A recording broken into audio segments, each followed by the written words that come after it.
आज फिर से याद कराना चाहता हूं ईस्ट पाकिस्तान का। मेरी जिंदगी में हुआ ईस्ट पाकिस्तान। मार्च 1971 के अंदर मैं वहां मैच खेलने गया था ईस्ट पाकिस्तान की अंडर 19 के खिलाफ। हमारा जो जहाज वापस आया था वो आखिरी जहाज था। मुझे अभी भी याद है कि कितनी नफरत हो गई थी पाकिस्तान के खिलाफ। हमें तो यह पता ही नहीं था। इसी तरह जिस तरह आज मीडिया कंट्रोल कर रहे हैं, तब ये मीडिया कंट्रोल कर रहे थे। देखिए, हमारा कोई कंपैरिजन बनता नहीं है इंडिया में कभी भी। मतलब एक मॉडल की हवाले से बात करूं, कंपैरिजन बिल्कुल मैंने छोड़ दिया है। Gaurav Arya frustration is very high on the other side. Gaurav Arya frustrated है बहुत आज।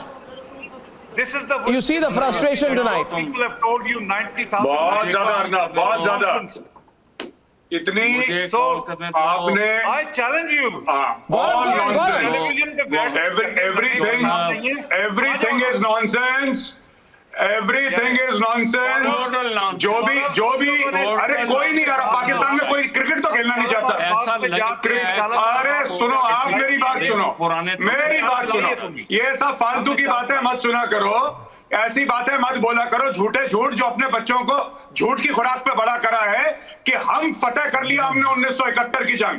सब झूठ की खुराक पे पाकिस्तान, जिन्ना ने झूठ बोल के पाकिस्तान बनाया और 4 नस्लें झूठ बोलती आ रही है लगातार। हम ये जीत गए, हम वो जीत गए, हम फलाने जीत गए, हम डम गए। क्या जीत गए? बांग्लादेश किसने बनाया? किसने बनाया बांग्लादेश? गौरव आर्या, होल्ड ऑन। तो मैं किसने बनाया बांग्लादेश? अर्नब ने बोला था। लोगों को शर्म नहीं आती कि एक तो तुम लोगों ने बांग्लादेश बनवा दिया अपनी ही गलती, अपनी ही बेवकूफी और जहालत की वजह से, और अब और धमकियां लगा रहे हो। आज हमें समझना चाहिए कि ईस्ट पाकिस्तान के लोगों से इतना बड़ा जुल्म हुआ। उनकी जो पार्टी इलेक्शन जीती है, जिसको प्राइम मिनिस्टर बनना, मुल्क गवा दिया, तबाह करवा दिए। 90,000 हमारे फौजी कैदी बन गए। मुल्क को नुकसान आप अंदाजा भी नहीं लगा सकते कितना हुआ। बंद कमरों में फैसले होते हैं, छोटे से थोड़े से लोग बैठ जाते हैं जिनको पता ही नहीं बाकी दुनिया कैसे चलती है, वहां बैठ के फैसले कर लेते हैं। क्या उन फैसलों का नुकसान होता है वो भी नहीं पता चलने देते। उनकी जब हमूद रहमान रिपोर्ट लिखी गई, पाकिस्तान में शाया ही नहीं होने दी। वो इतनी ताकत थी उनकी। 25 साल के बाद हिंदुस्तान में शाया होती है। मुल्क कैसे नहीं चलते। मैं ये नहीं कहता कि खुदा न खास्ता लाहौर में फायर होना चाहिए था या पेशावर में, दोनों तरफ हमारे पाकिस्तान के ही लोग थे। मैं यही कहूंगा कि गलत कर रहे थे, सही नहीं कर रहे थे, लेकिन मॉब के ऊपर आप इस तरीके से स्ट्रेट फायर या फिर नहीं, देखें, स्ट्रेट फायर का तो मुझे नहीं पता कि वाकई में किए गए हैं या करवाए गए हैं या नहीं, लेकिन ये जरूर है कि केपी के वहां से आप खुद भी बिलोंग करते हैं, आपको मालूम है कि वहां पे जिस तरह से असला है, और दूसरा वहां पे आजकल टीटीपी वाले भी काफी एक्टिव हैं। आजकल उन्होंने बयान दिया, आरजू आजकल मुजाहिद ने कहा है कि हमारे लोग शामिल थे और बड़ा हमें अच्छा लगा इस तरह का वो करके। मैं आपको यकीन करें, मैंने बिल्कुल ये उनका ऑफिशियल स्टेटमेंट बिल्कुल ऐसा ही है, बिल्कुल ऐसा ही है। तो उन्होंने जो है वो जाहिर है उसमें टीटीपी वाले भी शामिल थे, और उसके अलावा वहां पे केपी के एरिया में आपको पता है कि असला जो है वो ज्यादा तादाद में मिलता है, और वो लोग कुछ है भी इस किस्म के कि वो फायरिंग भी करते हैं। और वो भी जैसे पंजाब साइड पे वो साजिद तारड़ साहब कह रहे थे कि भाई हमें तो आप खाना पीना दे दो, म्यूजिक लगा दो, बल्ले बल्ले करा दो, बस हमसे लड़ा वड़ा नहीं जाता, बंदूकें नहीं चलाते। ये काम जो है ये केपी के और उस साइड पे बलोचिस्तान में ही होता है।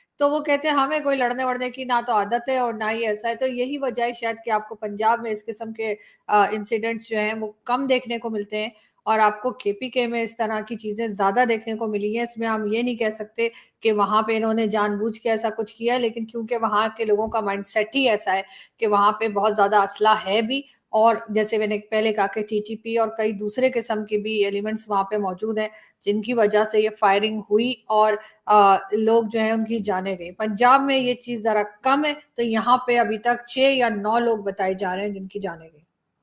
चले खैर, अब आपका ये पॉइंट ऑफ व्यू है, हो सकता है ऐसा हो, लेकिन मैं इससे एग्री इसलिए नहीं करता कि यहाँ पे भी लोग जलाओ गिराओ तोड़ फोड़ कर रहे थे और वहां पे भी लोग जलाओ गिराओ और तोड़ फोड़ कर रहे थे। तो फिर दोनों के साथ एक जैसा सलूक होना चाहिए था, ना कि अलग अलग।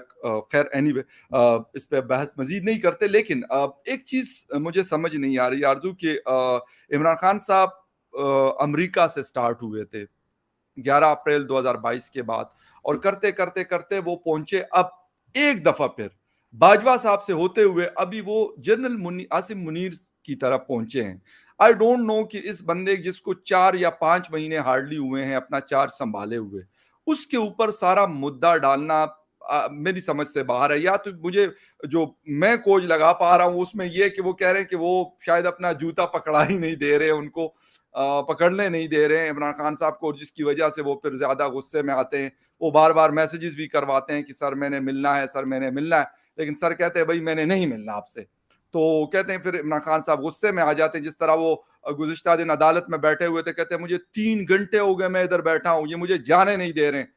मैंने कहा यार फिर तो यासिफ अली जरदारी को और शहबाज शरीफ साहब को और बाकियों को, अली वजीर और मोहसिन दाउड़ और मंजूर पश्तीन को तो फिर मैं कहता हूं कि सही मारदाड़ करनी देनी चाहिए जो कुछ उनके साथ होता रहा। देखिए, उससे पहले मैं आपकी जो पहली बात थी उसका भी एक बार और एक लाइन ऑन कहना चाहूंगी कि मैं हरगिज ये नहीं कह रही कि अलग अलग जो है दोनों के साथ सलूक होना चाहिए कि केपीके में कुछ और पंजाब में कुछ और। लेकिन मैं सिर्फ ये कहने की कोशिश कर रही थी कि पंजाब में क्योंकि असला इतना ज्यादा नहीं पाया जाता या देखने में आया जो जितना कि केपीके में आया, शायद एक रीजन ये रही है जिसकी वजह से वहां पे लोगों की जानें ज्यादा गई हैं और उन्होंने असला ज्यादा निकाला है। लेकिन बहरहाल होना कहीं भी नहीं चाहिए था। बाकी बिल्कुल जैसे आप बात कर रहे हैं तो ये जनरल आसिम मुनीर साहब की हवाले से बात कर रहे हैं। देखिए, बहुत से लोग ऐसे भी हैं, इवन बहुत से इंडिया से भी हमारे कुछ दोस्त ऐसे जिनसे मेरी बात हुई तो उन्होंने कहा कि आसिम मुनीर साहब जो हैं वो बड़ी अक्लमंदी से जो है सब चीज को डील कर रहे हैं, वरना कोई और होता तो अभी तक माशाल्लाह लगा बिल्कुल चुका ये होता। पॉइंट बिल्कुल आपका बड़ा तो वैलिड है। उन्होंने कहा कि अभी तक वो कर चुके होते। खैर अब इस बात से कोई ये ना समझे कि ये आईएसआई की होगी जब भी ऐसे बोले, लेकिन नहीं वो देखिए हमें क्योंकि तो ये मैं इससे नहीं, पहले ये इंडियंस कह जनरल रहे हैं। बाजवा थे, जनरल बाजवा से पहले कोई और था। हमने तो सीधी सी बात है, मैं तो लोगों को स्ट्रेट फॉरवर्ड कहता हूं। मैंने कहा यार अगर कोई बंदा कोई रुपए पैसा साबित कर दे या कोई इंस्ट्रक्शन साबित कर दे तो यार जो कहते हैं ना चोर की सजा और मेरी सजा, मैं तो अपने वाले से ये कहता तो बिल्कुल मैं यही कह रही हूँ कि लेकिन ये है कि बहरहाल ये बात कहीं तक ठीक है, लेकिन ये भी चीज सही है कि उन्होंने जिस तरह से डील करना चाहिए था, ये जो लोग जो अटैक कर रहे थे वो भी नहीं किया कि इन लोगों को रोका जाता या वहां कोई नजर आता जो इन्हें रोक रहा होता या रोक सकते, क्यों नहीं रोक सकते भाई? जीएचक्यू में जाना, जीएचक्यू में जाना मजाक है क्या? जीएचक्यू में मतलब कहीं भी पहुंच जाएगा लोग कोई उठाकर, तो वो नहीं किया गया। उससे एक ये भी शक जा रहा है लोगों को कि हो सकता है इन्होंने खुद ही करने दिया हो, और ताकि एक तरह का ये बता सकें कि देखो जी कितना नुकसान किया लोगों ने पीटीआई के, और पीटीआई को दीवार से लगाया जा सके। क्योंकि ये सब कुछ देख के जाहिर है बहुत से लोग ऐसे हैं जिनकी हमदर्दियां जो हैं वो हो गई हैं एस्टेब्लिशमेंट के साथ, और वो कह रहे हैं कि नहीं जी ये गलत हुआ है, और उनको उनकी हमदर्दियां मिल गई। शहबाज शरीफ साहब कह रहे हैं कि जी उनका दिल जो है वो खून के आंसू रो रहा है। बिल्कुल। तो शहबाज शरीफ साहब से पूछना था, जब बाकी कंट्री में बलूचिस्तान में और केपीके में और model town, famous model town का जो इंसिडेंट था, उस वक्त उनका दिल रोया था या उस वक्त उनका दिल नहीं रोया था? क्योंकि उस वक्त उनका अपना पंजाब था, अपना सब कुछ था, सीएम थे। और बिल्कुल सीएम थे। उस वक्त उन्होंने कोई ऐसी स्टेटमेंट नहीं दी, और इनके दिल जो है वो फौजियों के ऊपर ही क्यों रोने लग जाता है? फौजी तनसीबात जो खराब की गई, डैमेज की गई, उसी के ऊपर दिल क्यों रो रहा है? अच्छा, लोग जो है हमारी पब्लिक, बड़ी एक इंटरेस्टिंग बात मैं आपको बताऊं फखर, यहाँ पे आप भी जानते हैं हमारे दोस्त हैं वैभव सिंह, तो वो कहने लगे कि जो पब्लिक है वो तोड़फोड़ कर रही थी, ठीक है, डैमेजेस कर रही थी, वो कर रहे थे, हमारे टैक्स पेयर की मनी से जो है ना ये हो गया। कहते सारे टैक्स तुम लोग देते कोई नहीं हो, ठीक है, पाकिस्तान उन कंट्रीज में आता है जो टैक्स नहीं देते। 8 या 9 लाख लोग टैक्स देते हैं आरजू, 8 या 9 लाख ये रिकॉर्ड आज मैं गई थी, एफबीआर जाती भी होंगी और यकीनन आज मैं गई थी भी होंगे, मैं खुद हूँ। मैं आज थी इंडिया टुडे पे ना, गौरव सावंत हमारे दोस्त हैं बड़े अच्छे, उनके शो में, तो वहाँ अब्दुल समद याकूब भी थे और एक दो कुछ लोग और भी थे, खैर पीटीआई के। तो उन्होंने वही क्लिप चलाया कि आदमी कहते जी हमारे टैक्स के पैसे से ना ये यहाँ पे स्विमिंग पूल बना दिया।